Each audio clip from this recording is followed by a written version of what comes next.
Hello dear students and welcome back to my channel. Students, this is the part 2 of long answers of inter first year civics. Let's begin. Question number 4, identify the safeguards of rights. तो आपके जितने भी rights होते हैं उनकी सुरक्षा काफ़ी ज़्यादा ज़रूरी है। ये इम्पॉर्टेंट रूल्स एंड सिस्टम्स होते हैं जो कि प्रोटेक्ट करते हैं सिटीजन के राइट्स को। ये सेफगार्ड्स मदद करते हैं, मेक श्योर करते हैं कि लोगों के राइट्स की इज्जत की जाए और वॉयलेशन ना हो, यानी कि कोई भी उनके अधिकार ना छीने, चाहे वो गवर्नमेंट हो या फिर कोई और। कई सारे डिफरेंट सेफगार्ड्स होते हैं जो कि इंश्योर करते हैं, मेक श्योर करते हैं कि हर कोई इंजॉय कर पाए अपने राइट्स एक फेयर वे में। Now let us see 10 safeguards of rights. Number 1 is written constitution. ये कॉन्स्टिट्यूशन एक क्लियर डॉक्यूमेंट होता है जो कि एक्सप्लेन करता है सिटीजन के राइट्स। ये लिमिट सेट कर देता है गवर्नमेंट की ताकत पर ताकि सिटीजन के राइट्स बचे रहे। Number 2 is independent judiciary. Judiciary एक कोर्ट सिस्टम होता है जो कि independent organ of the government है, यानी कि वो फैसले लेता है बिना प्रेशर के गवर्नमेंट से। ये सिटीजन के राइट्स को प्रोटेक्ट करता है, चेक करके कि लॉज को प्रॉपरली फॉलो किया गया है या नहीं कॉन्स्टिट्यूशन बुक में से। Third is fundamental rights. कई सारे देशों में, यहाँ तक कि भारत में भी, जो कॉन्स्टिट्यूशन है वो गारंटी लेता है एक सिटीजन के फंडामेंटल राइट्स की, जैसे कि फ्रीडम ऑफ स्पीच, बोलने का अधिकार, राइट टू इक्वालिटी, यानी कि आप सब इक्वल है, सबको इक्वल अधिकार मिलेगा, और राइट टू लाइफ, यानी कि जिंदगी जीने का हक। ऐसे टोटल 6 फंडामेंटल राइट्स है। ये राइट्स आसानी से छीने नहीं जा सकते। Fourth one is free and fair elections. जब इलेक्शंस फ्री होते हैं तब लोगों को ताकत मिलती है कि वो खुद अपने लिए एक अच्छी गवर्नमेंट बना सके सही लीडर्स को चुनकर, और वही लीडर्स रिस्पॉन्सिबल होते हैं, अकाउंटेबल होते हैं, लोगों की जिम्मेदारी उन पर होती है। Fifth one is rule of law. Rule of law का मतलब है कि हर कोई including the government must follow the law. कोई भी कानून के ऊपर नहीं होता, जिससे मदद मिलती है लोगों के राइट्स को प्रोटेक्ट करने में। Sixth one is separation of powers. तो जो गवर्नमेंट है उसे 3 पार्ट्स में डिवाइड किया गया है, द एग्जीक्यूटिव, द लेजिस्लेचर और द जुडिशरी। ऐसा सिस्टम ऑफ गवर्नमेंट जब होता है तब वो मेक श्योर करता है कि कोई भी पार्ट ऑफ द गवर्नमेंट ज़्यादा ताकतवर ना हो जाए, टू पावरफुल, एंड ये प्रोटेक्ट करता है राइट्स को। Seventh one is right to petition. Citizens petition file कर सकते हैं, यानी कि लिखकर रिक्वेस्ट सबमिट कर सकते हैं गवर्नमेंट को अगर उन्हें उनके राइट्स नहीं दिए जाएं। इसकी मदद से सिटीजन चेंजेस ला सकता है और अपने लिए इंसाफ भी ले सकता है। एथ one is public awareness. Public awareness का मतलब है कि लोगों को अपने राइट्स पता होने चाहिए। इसके लिए ज़रूरी है कि कैंपेन्स कंडक्ट किए जाएं जिसके ज़रिए सिटीजन्स को समझाया जाए, अवेयरनेस फैलाई जाए उनके राइट्स को प्रोटेक्ट करने के लिए। Ninth one, media freedom. जो आज़ाद मीडिया होती है वो इश्यूज़ को रेस कर सकती है, प्रॉब्लम्स के बारे में बात कर सकती है, राइट्स वायलेशंस अगर हो उसके बारे में भी बात कर सकती है। मीडिया एक इम्पॉर्टेंट रोल प्ले करती है गवर्नमेंट के ऊपर नज़र रखने में। Last one is human rights organisations. Human rights organisations काम करते हैं प्रोटेक्ट करने में सिटीजन्स के राइट्स को। ये एक्शन लेते हैं जब राइट्स को वायलेट किया जाता है। Conclusion means and. तो जितने भी 10 सेफगार्ड्स हैं वो प्रोटेक्ट करते हैं सिटीजन के राइट्स को और मेक श्योर करते हैं कि हर जगह हर चीज़ सच्चाई के साथ की जाए, फेयर हो। ये सेफगार्ड्स गवर्नमेंट को भी रोकते हैं अब्यूजिंग पावर इस्तेमाल करने से, यानी कि जब गवर्नमेंट अपना फ़ायदा देखे और सिटीजन्स के राइट्स को रोक दे। और ये सेफगार्ड्स मेक श्योर करते हैं कि हर सिटीजन डिग्निटी के साथ, यानी कि इज्जत के साथ, और फ्रीडम के साथ, यानी कि आज़ादी के साथ जिए। Question number 5, write an essay on the basic ideas of Gandhism. तो गांधीइज्म एक तरह का सोचने का और जीने का तरीका है जिसे महात्मा गांधी ने सिखाया है।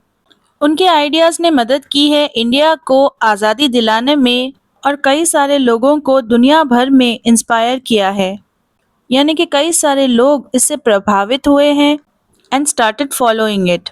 Now let us understand 10 basic ideas of Gandhism. Number 1, non violence, यानी कि अहिंसा। गांधी जी बिलीव करते थे नॉन वायलेंस में। वो ये मानते थे कि हमें कभी किसी को नुकसान नहीं पहुंचाना चाहिए और प्रॉब्लम्स को सॉल्व करना चाहिए सुकून से, बातचीत के जरिए। सेकेंड वन, ट्रुथ यानी कि सत्य। गांधी जी बिलीव करते थे सच में, कि सच बोलना बहुत ज़रूरी है, और कहा था कि हर इंसान को हमेशा सच बोलना चाहिए और सच्चे रास्ते पर चलना चाहिए, सच्ची चीज़ों को सपोर्ट करना चाहिए। Third one is self reliance यानी कि स्वदेशी। गांधी जी चाहते थे कि लोग खुद पर डिपेंडेंट रहे, यानी कि इंडिपेंडेंट रहे, किसी और पर निर्भर ना हो।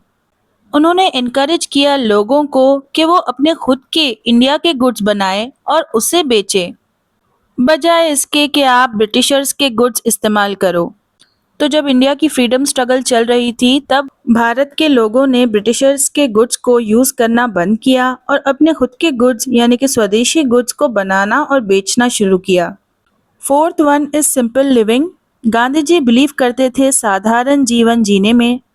वो ये मानते थे कि अगर इंसान बिना लग्जरीज के यानी कि ऐशो आराम के अगर जिंदगी बिताएगा, तब वो उन चीज़ों पर फोकस करेगा जो जिंदगी में बहुत ज़्यादा ज़रूरी है।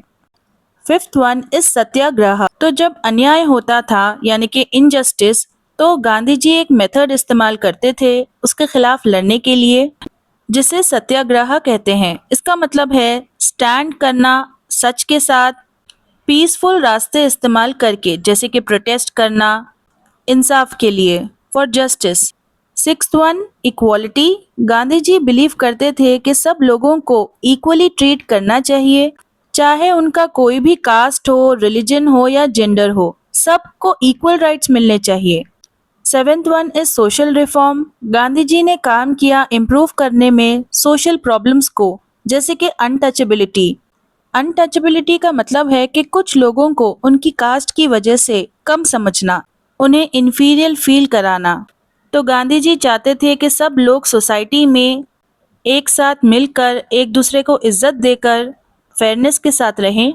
Eight one is self government यानी कि स्वराज।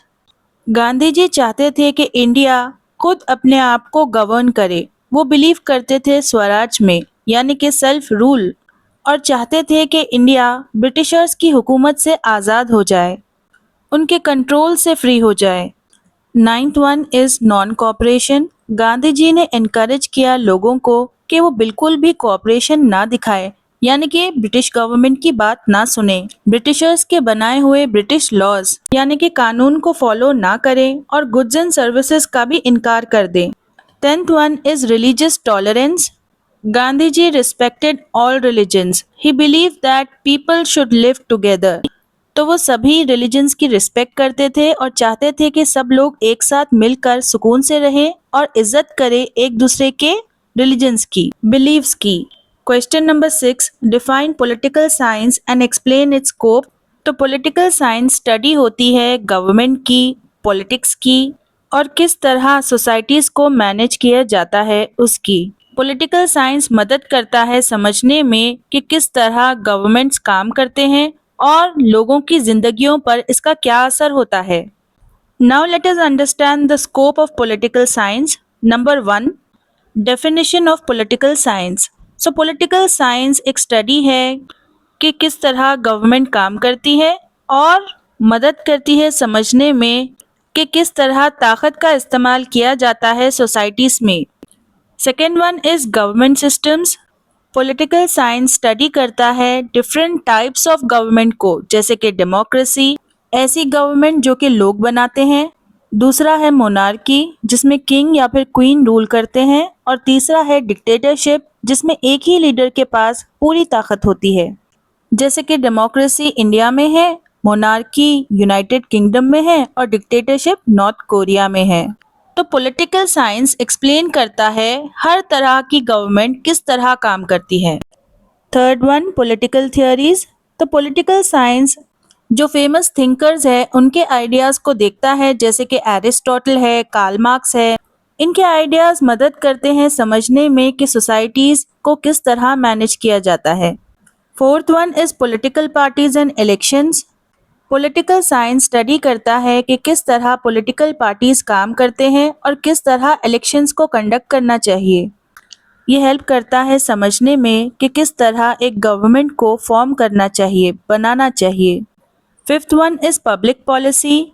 तो पॉलिटिकल साइंस पब्लिक के पॉलिसीज के अंदर भी देखता है कि किस तरह गवर्नमेंट डिसाइड कर रही है, डिसीजंस ले रही है on issues like education, health and economy. तो पॉलिटिकल साइंस मदद करता है ये समझने में कि ये फैसले इंसानों पर कैसा इफेक्ट कर रहे हैं। Sixth one is international relations. Political science study करता है कि किस तरह जो कंट्रीज हैं वो इंटरैक्ट करती हैं, बातचीत करती हैं एक दूसरे के साथ। ये एक्सप्लेन करता है कि किस तरह देश एक साथ कोऑपरेट करते हैं, मिलजुल कर काम करते हैं और सॉल्व करते हैं कॉन्फ्लिक्ट्स यानी कि disagreements. Seventh one is political behaviour. Political science देखता है कि लोग किस तरह एक्ट करते हैं पॉलिटिक्स में। ये स्टडी करता है वोटिंग को, जॉइनिंग पॉलिटिकल ग्रुप्स को और दूसरे रास्तों को जिससे लोग पॉलिटिक्स में इन्वॉल्व हो जाते हैं। एथ one is rights and liberties. Political science समझने में मदद करता है राइट्स और फ्रीडम्स को। ये स्टडी करता है कि किस तरह इन राइट्स को प्रोटेक्ट किया जाता है जब इन राइट्स को लोगों से छीना जाता है। Ninth one is public administration. Political science देखता है कि किस तरह गवर्नमेंट्स रन करती है पब्लिक सर्विसेज को, जैसे कि स्कूल्स, हॉस्पिटल्स एंड पुलिस, ताकि वो मेक श्योर कर सके कि लोगों को प्रॉपर सर्विसेज मिले, that they are served well. Tenth one is political economy. Political science ये भी स्टडी करता है कि किस तरह पॉलिटिक्स और इकोनॉमी एक दूसरे के साथ लिंक्ड है। ये देखता है कि किस तरह गवर्नमेंट फैसले लेती है और उसका असर इकोनॉमी पे और लोगों के जॉब्स पर होता है। Students, 2 more questions are there. I'll continue in the next video in part 3. Students, if you think I was able to help you, then don't forget to hype this video and don't forget to contact me on my Telegram ID if you want easy notes. Do check out the playlist that I gave in the comment section and hit the bell icon to get notified for my next upcoming video.